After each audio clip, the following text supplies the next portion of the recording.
Okay na? Okay. Honor X6C 6256. Sayan. Dami meron din. Trabaho din yung saan. Trabaho din yung datong araw. Meron din niya. Collect 60. Sa ISS. Eh, di ba government na siya? Ano siya? GSIS. Ano mo, nakakuha eh. Oo. Kasama niyo. Kumuha din sa EBIT. Oo. 6,000 Yung nakuha pa. Tapos may GSIS na siya Akala ngayon. ko nga, ano ka ng SS, doon ka lang makakakuha. Hindi, dalawa. Dalawa yan sila. Ma'am, gamitin mo na siya ha. I-charge mo mo yun. May factory charge naman siya ma'am. Meron. Oo. Itatry na rin natin tong charger niya. Tapos ito yung casing niya. ma'am.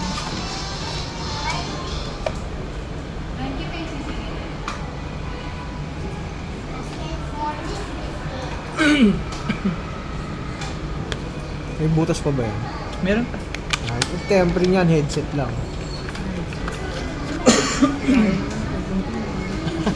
Gusto ko nga ganyan, pag nanonood ako drama sa gabi. Para- Kaya akong radyo. Solo. Turo na kami. Yung headset na lang.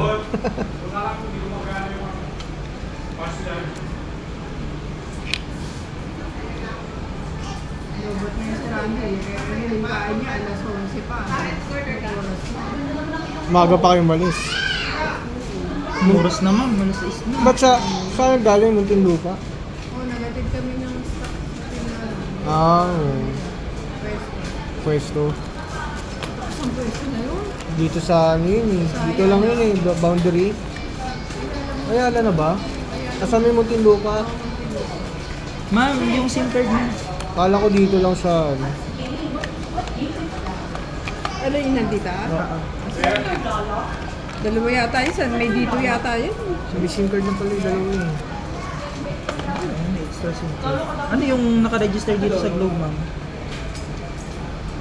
Ay, sa Globe sa Gcash. Test mo muna yung ano. Charger. Wait lang ma'am. Para ano, naka-video ako. Sineset up ko pa. Pag salamin ko nasira. Kagabi sa pag-box. Pero yung mumurahin lang naman. Saan ka masanay ma'am? Yung may please or yung gesture? Yung ginaganon lang. Ito. Pwede mo naman siyang palitan. Pero ano mo na? Wala akong alam dyan. Try natin yung charger mo.